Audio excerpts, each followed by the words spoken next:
Cumprimento a todos os meus irmãos e amigos com a paz de meu Jesus. Seja bem-vindo ao estudo da lição número 6, a leitura da palavra. Vamos orar. Pai Santo que estás nos céus, na Tua presença estamos em busca da Tua graça, da Tua bondade, em busca do derramamento do Espírito Santo sobre mim e sobre os meus irmãos. Que o Espírito Santo abra nossa mente ao abrirmos a Tua palavra. É em nome de Jesus que pedimos. Amém.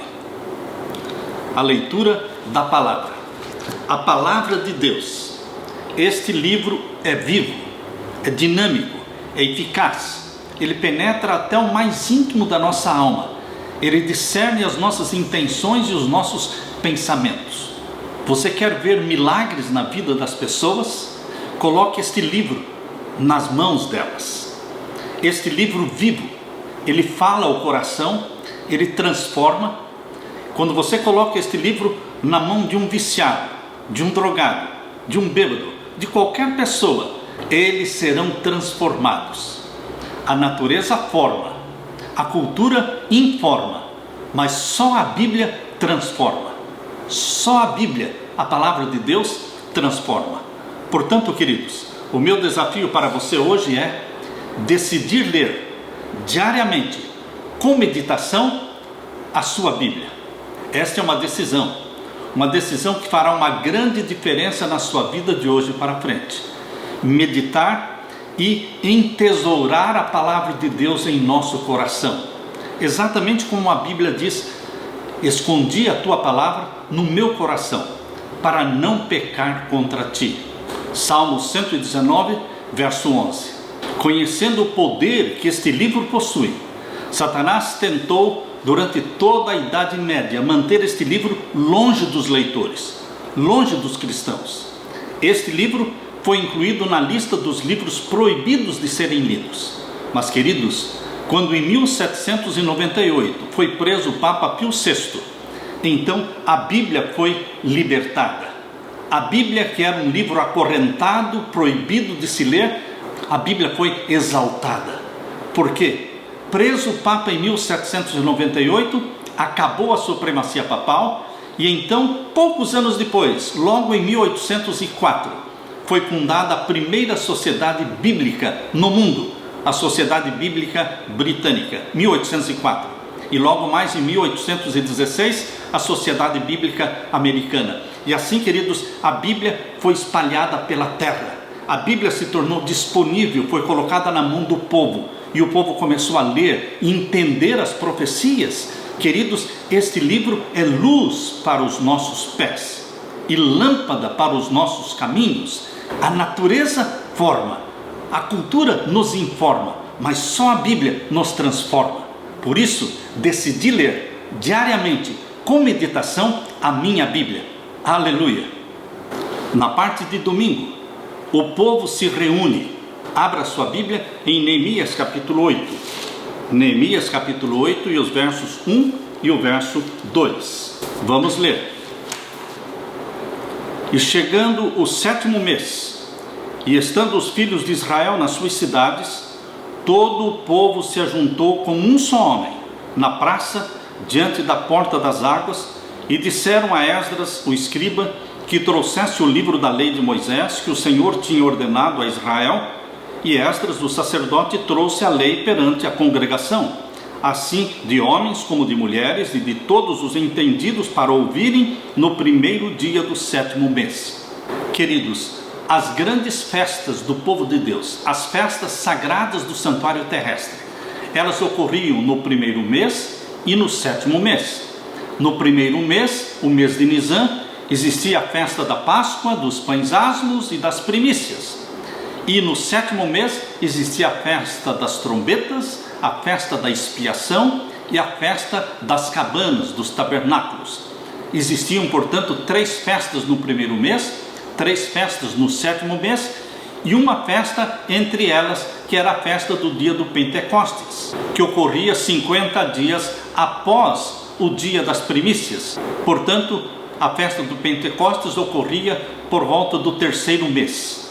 Quando os judeus terminaram finalmente a construção dos muros de Jerusalém, eles se mudaram para dentro da cidade.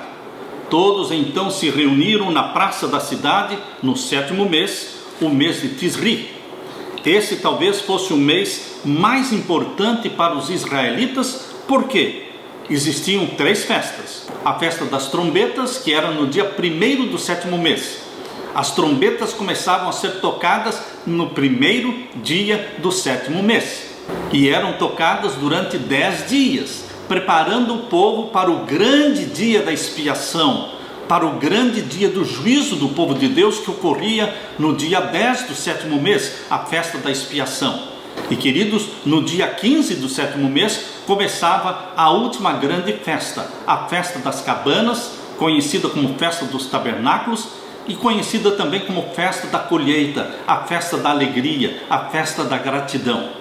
Aqui em Neemias capítulo 8, nós vimos que o povo pediu para que Esdras trouxesse o livro da lei, para que fosse lido diante do povo. O livro da lei não era outra coisa senão os 5 primeiros livros da Bíblia, chamado de Pentateuco, os livros escritos por Moisés: Gênesis, Êxodo, Levítico, Número e Deuteronômio. Portanto, este era o livro da lei, das instruções, dos ensinos e dos estatutos de Deus. Abra sua Bíblia em Deuteronômio capítulo 31. Deuteronômio capítulo 31, e vamos ler os versos 9 até o verso 13. Deuteronômio capítulo 31 e os versos 9 a 13. Aqui nós lemos: E Moisés escreveu esta lei e a deu aos sacerdotes, filhos de Levi, que levavam a arca do concerto do Senhor, e a todos os anciãos de Israel, e deu-lhes ordem Moisés, dizendo: ao fim de cada 7 anos, no tempo determinado, no ano da remissão, na festa dos tabernáculos, quando todo Israel vier a comparecer perante o Senhor teu Deus, no lugar que ele escolher, lerás esta lei diante de todo Israel aos seus ouvidos.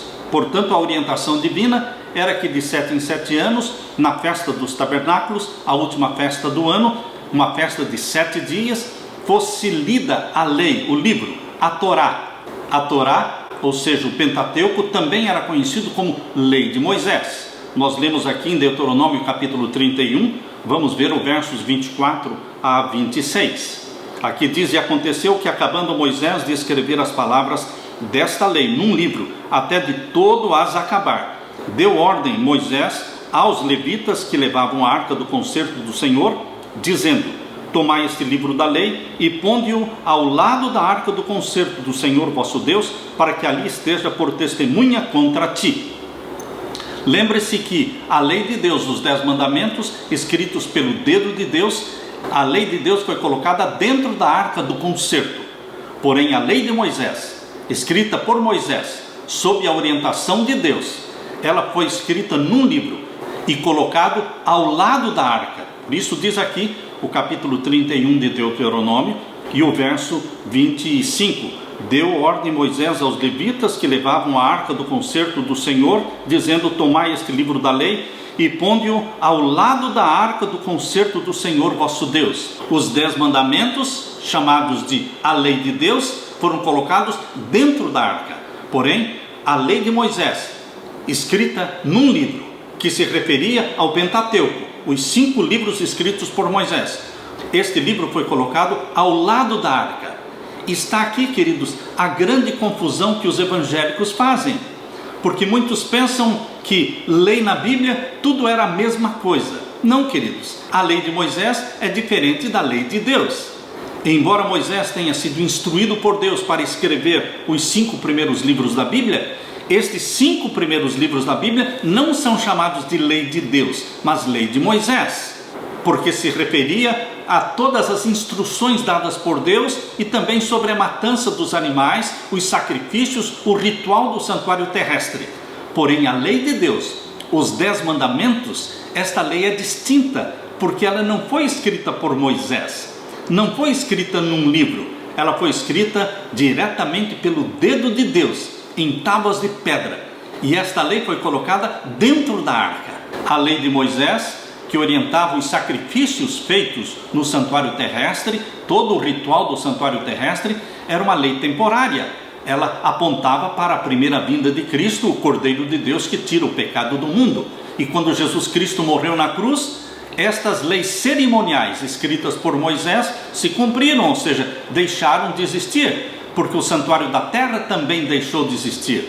Porém, queridos, a lei de Deus, os 10 mandamentos, não apontavam para a morte de Cristo. Não, a lei de Deus é eterna, revela o caráter de Deus, diz o que é pecado. Pecado é transgressão da lei de Deus, os 10 mandamentos. E, queridos, esta lei, ela é tão eterna quanto o próprio Deus, porque reflete o próprio caráter de Deus. A lei de Deus que estava dentro da arca, ela aparece também no santuário celestial. O santuário celestial é o santuário do Novo Testamento, é o santuário da nova aliança. E percebam que no santuário celestial, dentro da nova aliança confirmada pelo sangue de Jesus Cristo, existe também a arca do concerto. Abra sua Bíblia em Apocalipse capítulo 11 e o verso 19. Apocalipse capítulo 11 e o verso 19. Aqui nós lemos: e abriu-se no céu o templo de Deus. Existe um templo no céu, o santuário celestial, o templo de Deus, onde está o trono de Deus. Lembre-se que o santuário da terra foi dado como cópia do santuário celestial. O santuário celestial é o original, mas o santuário da terra, como cópia, ele tinha um período para a sua existência. Deixaria de existir quando o santuário celestial fosse inaugurado pelo sangue de Jesus. Mas aqui, queridos, em Apocalipse 11, verso 19, menciona que lá no santuário do céu, o templo de Deus foi aberto. Lemos aqui: e abriu-se no céu o templo de Deus, e a arca do seu concerto foi vista no seu templo. Assim como existia a arca do concerto no santuário da terra, contendo ali os 10 mandamentos, também lá no santuário do céu existe a arca do concerto, contendo os 10 mandamentos. Só que ali não é uma cópia da lei, é a lei original. Queridos, nós precisamos entender essa diferença entre santuário da terra e santuário do céu. A arca do concerto no santuário da terra e a arca do concerto no santuário celestial. O que deixou de existir com a morte de Jesus na cruz não foi a lei de Deus, e sim a lei de Moisés, que orientava a matança e os sacrifícios, os rituais dentro do santuário terrestre. Queridos, por isso Jesus diz em Mateus capítulo 5, abra sua Bíblia, em Mateus capítulo 5 e o verso 17 em diante. Mateus capítulo 5 e o verso 17 em diante. Aqui nós lemos: não cuideis que vim destruir a lei ou os profetas. Não vim destruir, não vim abrogar, mas cumprir. Jesus sempre viveu cumprindo os mandamentos de Deus, o seu Pai. E aqui diz o verso 18: porque em verdade vos digo que até que o céu e a terra passem, nenhum jota ou um tio se omitirá da lei, sem que tudo seja cumprido. Qualquer, pois, que violar um destes mais pequenos mandamentos, e assim ensinar aos homens, será chamado o menor no reino dos céus. Aquele, porém, que os cumprir e ensinar, será chamado grande no reino dos céus. Enquanto existir céus e terra, existirá a lei de Deus, e não será tirado nem um tio, nem uma palavra. E mais ainda, aqui diz no verso 19: aquele que guardar os mandamentos e ensinar os homens a guardar os mandamentos, será chamado grande no reino dos céus. Queridos, nós fomos instruídos por Deus para ensinar a obediência a Deus. Salvos por Jesus Cristo? Sim. Salvos pelo sangue de Jesus Cristo? Sim. Mas agora nós somos ensinados a obedecer, a viver em submissão ao Cristo, que é o nosso Salvador, mas agora é também o nosso Senhor. Muitos aceitam a Jesus como Salvador, mas não querem Jesus como Senhor na vida deles. Jesus como Salvador salva, perdoa, mas Jesus como Senhor diz: se me amardes, guardareis os meus mandamentos. Como Senhor da nossa vida, Jesus dá ordens e pede que sejamos submissos a Ele como Senhor da nossa vida. Aleluia! Na parte de segunda-feira, lendo e ouvindo a lei. Queridos, as raízes e a identidade de Israel, é muito importante saber as nossas raízes, saber a nossa identidade, saber de onde viemos, onde estamos e para onde estamos caminhando.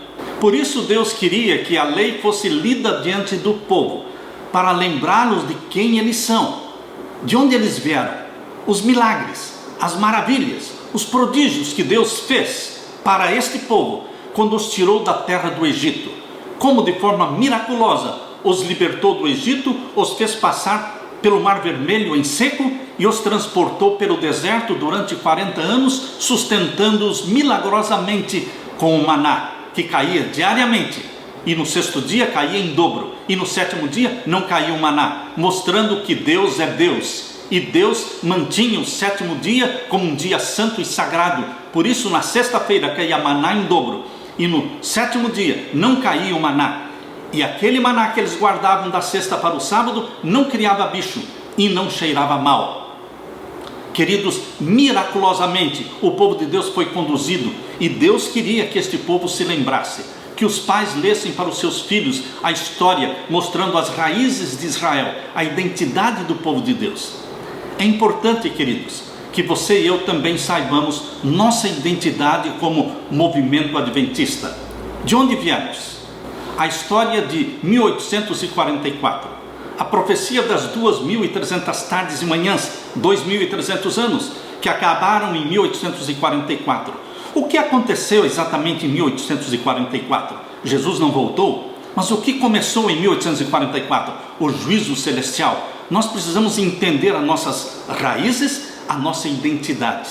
O livro da lei, que foi lido por Esdras, incluía, portanto, os 5 primeiros livros da Bíblia, e mostravam a história desde a criação do mundo, em Gênesis capítulo 1 e capítulo 2, quando Deus criou a terra numa semana literal de 7 dias. Em 6 dias fez o Senhor os céus e a terra, e ao 7º dia descansou, abençoou e santificou. Gênesis capítulo 2, versos 1 até o verso 3. Então, este livro da lei contava a história desde a criação até os dias de Josué, mediante canções, mediante poesias, mediante histórias. O povo de Deus estava sendo lembrado das suas lutas para obedecer a Deus e da fidelidade do Senhor. E agora vamos ler Neemias capítulo 8 e o verso 3. Neemias 8, verso 3. E leu nela, diante da praça, que está diante da porta das águas, desde a alva até ao meio-dia, perante homens e mulheres, e entendidos, e os ouvidos de todo o povo estavam atentos ao livro da lei.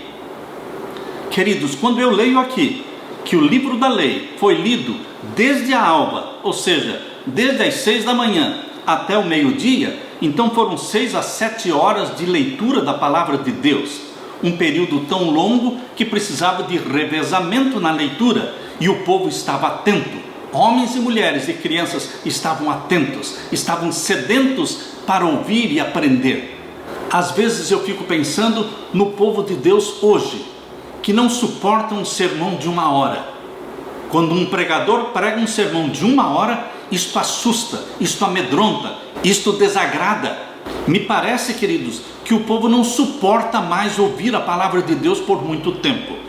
Me parece, queridos, que depois de um sábado cheio de culto e de adoração a Deus, as pessoas ficam saturadas. E no sábado à noite, elas não querem mais saber da palavra de Deus. Por isso, elas vão assistir um filme. Elas querem outra coisa que não seja a palavra de Deus. As pessoas não suportam por muito tempo e por muitas horas a palavra de Deus. Mas, queridos, Jesus Cristo disse: bem-aventurados aqueles que têm fome e sede de justiça, porque eles serão fartos, serão alimentados. Que você seja um bem-aventurado, que você se alimente da palavra de Deus, não somente por 20 minutos, mas que a sua alegria esteja em meditar na palavra de Deus de dia e de noite. Agora eu convido você para ler Deuteronômio capítulo 6. Deuteronômio capítulo 6 e os versos 1 até o verso 4. Estes, pois, são os mandamentos, os estatutos e os juízos que mandou o Senhor vosso Deus para vos ensinar, para que os fizesseis na terra a que passais a possuir, para que temas ao Senhor teu Deus e guardes todos os seus estatutos e mandamentos que eu te ordeno, tu e teu filho e o filho do teu filho, todos os dias da tua vida, e que teus dias sejam prolongados. Ouve, pois, ó Israel, e atenta que os guardes, para que bem te suceda, e muito te multipliques, como te disse o Senhor Deus de teus pais, na terra que mana leite e mel. Ouve, Israel, o Senhor nosso Deus é o único Senhor. Ouve, Israel, o Senhor nosso Deus é o único Senhor. Queridos, neste verso 4 de Deuteronômio capítulo 6, está um grande problema. Há pessoas que dizem que não existe Pai, Filho e Espírito Santo, que não existe o Deus triuno, porque a Bíblia diz que Deus, ele é único, é um só. Queridos, a palavra usada para único Senhor, aqui em Deuteronômio capítulo 6, verso 4, a palavra hebraica Echad. Echad não fala e não se refere a uma unidade absoluta. Echad é a palavra hebraica usada para unidade composta.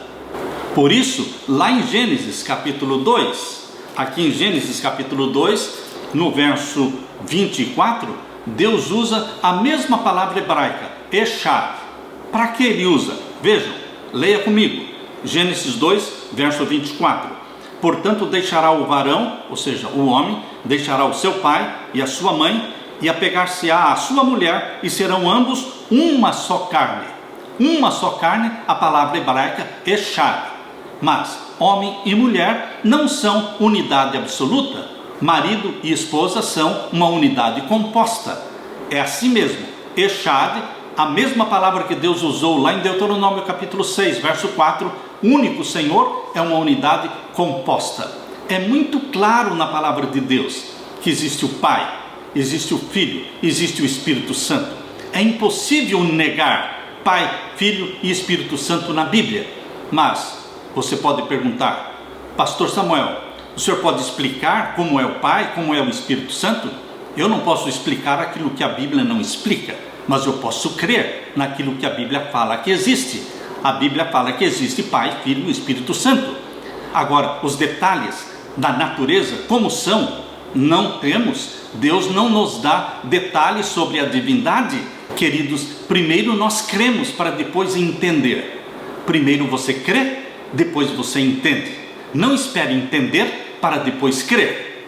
Quando nós lemos Neemias capítulo 8 e vemos aquela reação muito positiva do povo, pedindo para que Esdras lesse o livro da lei para eles e aceitando aquilo que estava sendo lido, uma reação maravilhosa de reavivamento e de reforma, nós ficamos pensando, como foi possível tudo isso acontecer? Com certeza, irmãos, nada acontece por acaso.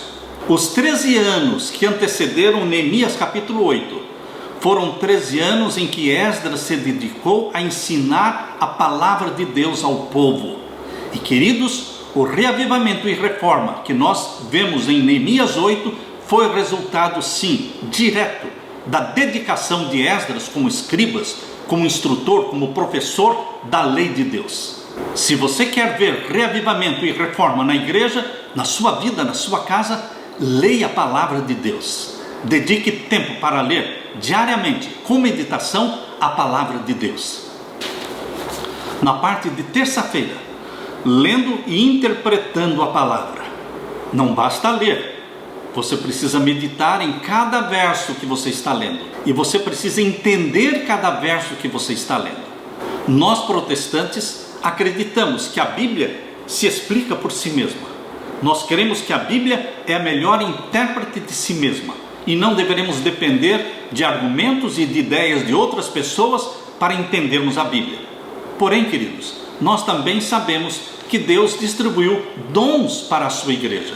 Deus dotou pessoas de dons diferentes. Portanto, você vai encontrar pessoas que têm o dom de ensinar, a didática de ensinar e de tornar versos difíceis, torná-los fáceis de entender. Pegar as profecias de Daniel e de Apocalipse e torná-las fáceis de compreensão.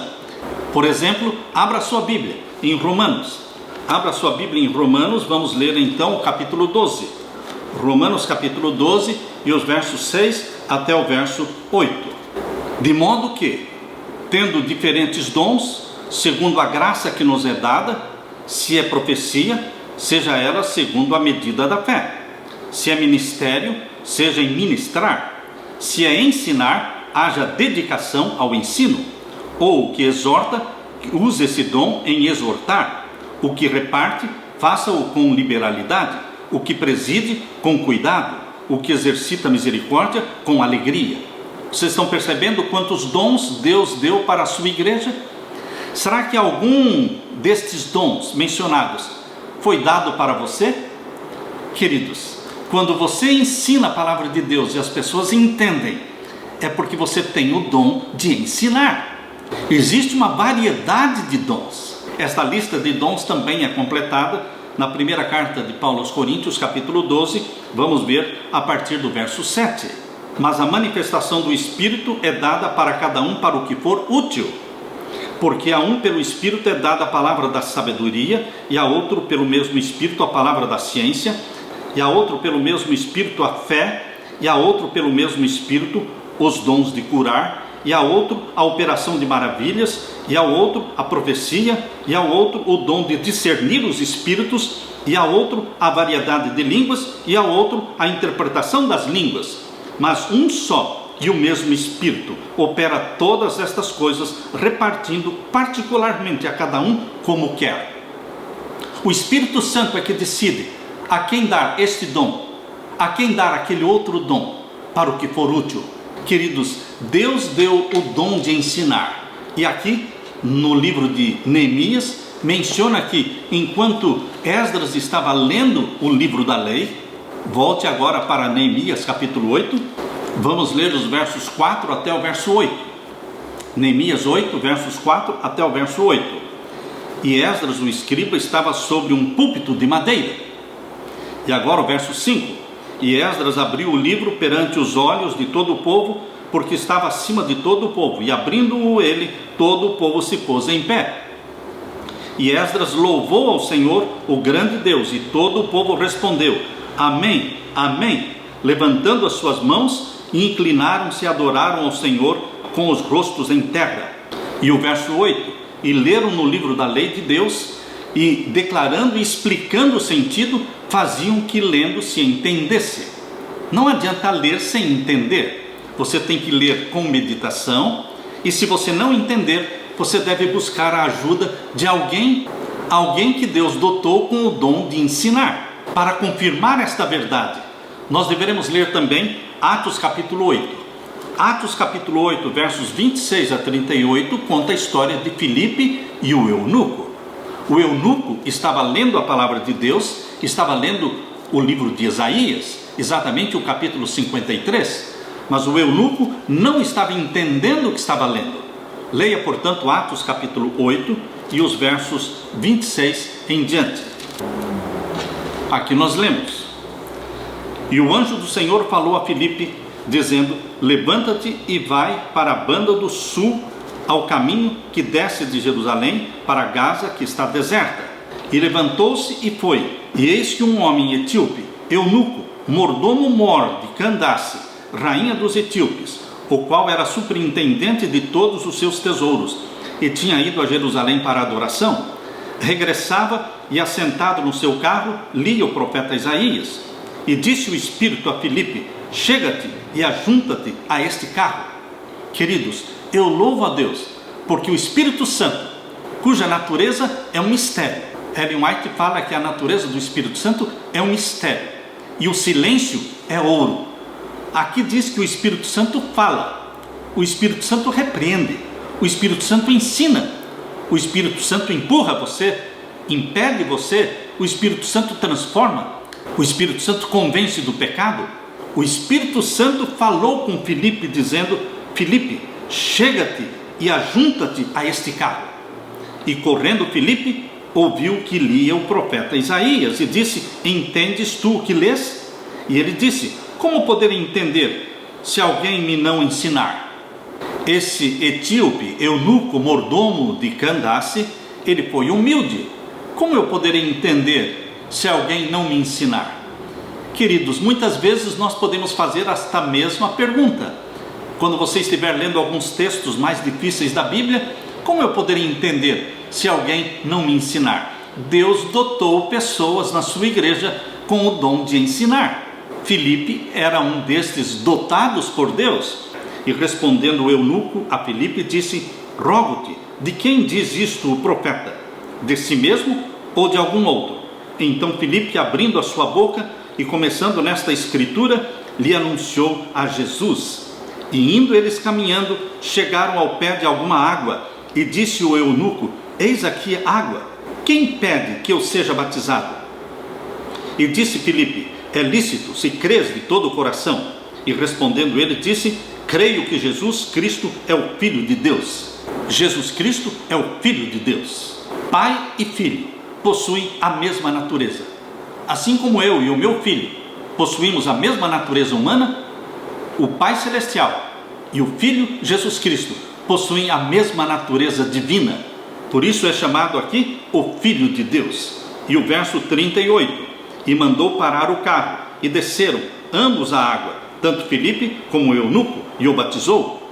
E quando saíram da água, o Espírito do Senhor arrebatou a Filipe, e não ouviu mais o eunuco, e jubiloso continuou o seu caminho. Queridos, o Espírito Santo tem todo o poder para fazer aquilo que ele quer fazer. O Espírito Santo tem o poder para arrebatá-lo deste lugar e fazer com que você seja transportado para um outro lugar, como fez com Filipe. Deus encheu a sua igreja de dons, e Deus mostrará para você, meu querido irmão, qual é o dom que ele tem para você. Descubra o seu dom, buscando em oração. Peça: querido Jesus, dá-me um dom para que eu cumpra com a missão que o Senhor tem para mim. O dom que o Senhor quiser, o dom que o Espírito Santo quiser me dar. Não sou eu que escolho, é o Espírito Santo que escolhe para mim, mas dá-me o dom para que eu possa cumprir com a missão que o Senhor tem para mim, em nome de Jesus, amém. Na parte de quarta-feira, a resposta do povo. Quando o povo ouviu a lei de Deus sendo lida, eles se conscientizaram da pecaminosidade deles, longe de Deus, distante de Jesus. É possível que algum cristão se orgulhe da sua santidade, mas na presença de Jesus Cristo aparecem os nossos defeitos. Na presença desta luz poderosa que é Jesus, aparecem as manchas do nosso caráter, e nós temos consciência da nossa pecaminosidade.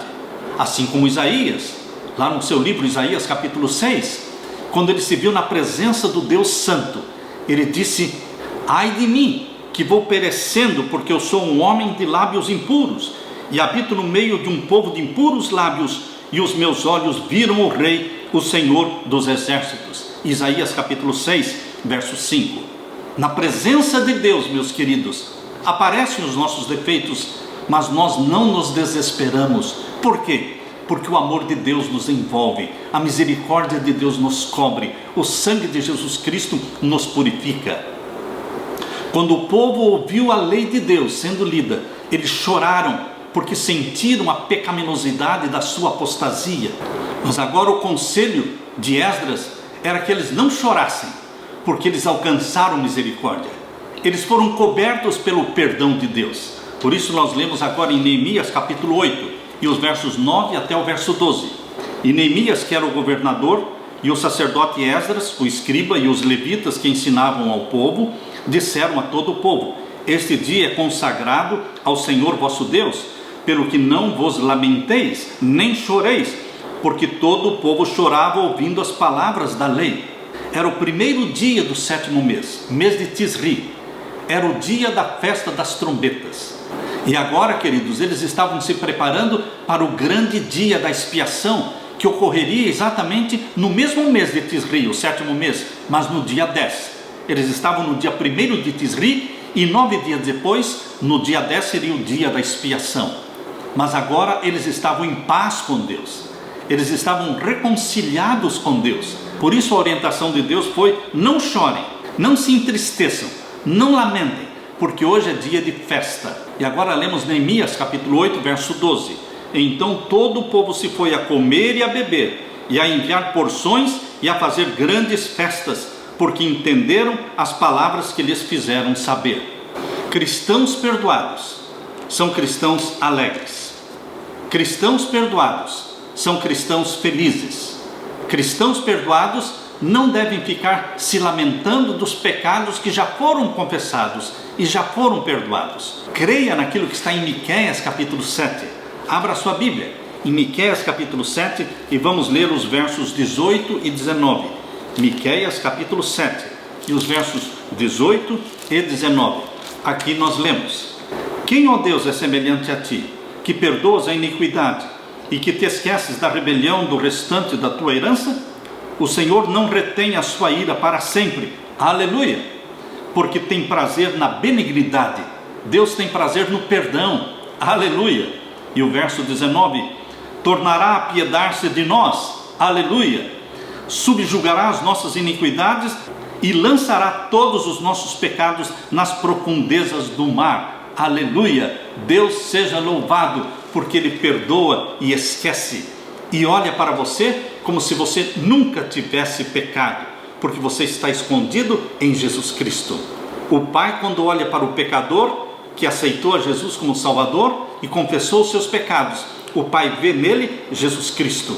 Jesus Cristo o cobriu com a sua capa de justiça. Você está vestido com a vestimenta branca da justiça de nosso Senhor Jesus Cristo. Aleluia! Na parte de quinta-feira, a alegria do Senhor. Queridos, Deus quer que o seu povo seja um povo alegre. Abra sua Bíblia e vamos ler Neemias capítulo 8 e o verso 10. Aqui nós lemos Neemias 8, verso 10. Disse-lhes mais: ide, comei as gorduras e bebei as doçuras e enviai porções aos que não têm nada preparado para si, porque este dia é consagrado ao nosso Senhor. Portanto, não vos entristeçais, porque a alegria do Senhor é a vossa força. A alegria do Senhor é a vossa força. Deus quer que você seja alegre, sorridente, não porque você não tem problemas, não porque a vida é fácil. Não, queridos, a vida não é fácil. A vida é difícil, é dura, mas o céu está garantido pelo sangue de Jesus Cristo. Portanto, se alegre, porque a alegria do Senhor é a nossa força. E agora Neemias capítulo 8, versos 13 em diante. Aqui fala de uma outra festa, a última festa do ano, a festa dos tabernáculos, conhecida também como a festa das cabanas, a festa da colheita, a festa da gratidão, a festa da alegria. E aqui menciona no verso 13 em diante: e no dia seguinte ajuntaram-se os cabeças dos pais de todo o povo, os sacerdotes e os levitas, a Esdras, o escriba, e isto para atentarem nas palavras da lei. E acharam escrito na lei que o Senhor ordenara pelo ministério de Moisés, que os filhos de Israel habitassem nas cabanas, na solenidade da festa, no 7º mês.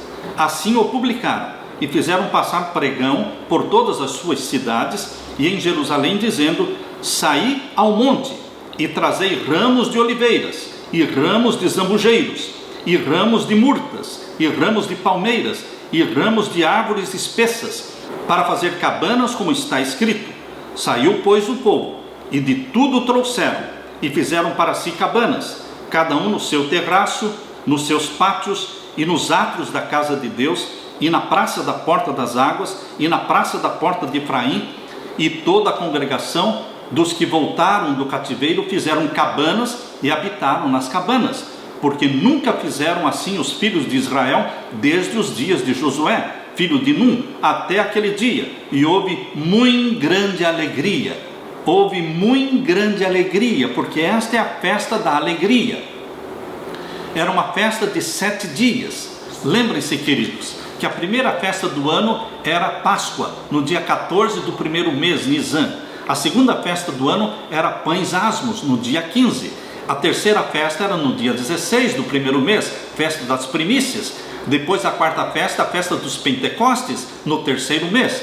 E depois vinham as 3 festas do 7º mês. A festa das trombetas no primeiro dia do 7º mês. Depois, no dia 10 do 7º mês, a festa da expiação, que era o dia do juízo para o povo de Deus. E agora que estavam perdoados dos seus pecados, eles explodiam em alegria na festa das cabanas. A festa das cabanas durava do dia 15 até o dia 22. Eram 7 dias de festa, lembrando os prodígios do Senhor, lembrando as maravilhas. Era quando os pais contavam para os seus filhos quão bom foi Deus com eles, como Deus os libertara do Egito, como Deus os conduzira por 40 anos no deserto. Queridos, estas coisas precisam ser contadas de pai para filho. Nós precisamos conhecer nossas raízes, nossa identidade. Assim também, nós adventistas precisamos saber nossas raízes, de onde viemos, o que aconteceu realmente em 1844. Nós precisamos entender Apocalipse capítulo 10, o livrinho que Deus pediu para que João comesse e que foi doce na boca e amargo no ventre. Que livrinho era esse? Era a porção de Daniel que falava da profecia dos 2.300 anos que acabaram em 1844. Eles esperavam a volta de Jesus para 1844. Isto foi doce na boca deles, mas Jesus não veio e se tornou uma amarga decepção. Mas eles não deveriam se desesperar, não deveriam se desanimar, porque Apocalipse capítulo 10, abra sua Bíblia em Apocalipse capítulo 10, nós lemos no verso 11, aqui diz: e disse-me, importa que profetizes outra vez a muitos povos, nações, línguas e reis. Ou seja, deste amargo desapontamento de 1844, nasceria um movimento profético mundial que deveria profetizar e pregar no mundo inteiro. Importa que profetizes outra vez. Você foi chamado por Deus para profetizar outra vez que Jesus em breve virá.